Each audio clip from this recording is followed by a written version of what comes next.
Pasasalamat ng ICC sa Pilipinas. Patunay na walang nilabag na batas sa pag-aresto kay dating Pangulong Duterte ayon yan sa palasyo. Brigada Maricar Sargan, ibrigada mo! Brigada! Live report!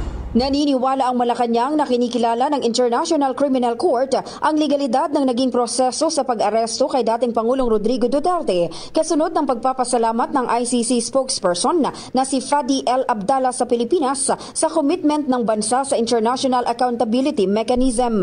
Sa press briefing sa Malacanang, sinabi ni Palace Press Officer Claire Castro na ang pahayag ni Abdala ay nagpapatunay na ang naging pakikipagtulungan ng Pilipinas sa Interpol at ang pagpapatupad ng Republic Act 9851 ay hindi lumalabag sa anumang batas.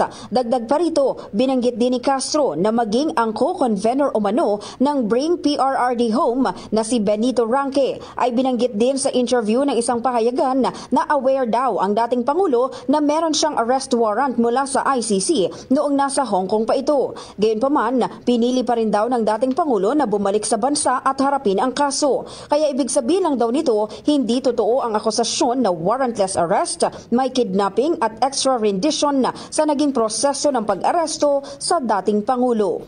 In the heart of changing lives, ako si Brigada Maricar Sargan ng 105.1 Brigada News of Manila, The Music and News Authority. Ang bahaging ito ay hatid sa atin ng Standout ES4 Capsule. Simulang tuparin ang pangarap ng iyong anak. And starting now!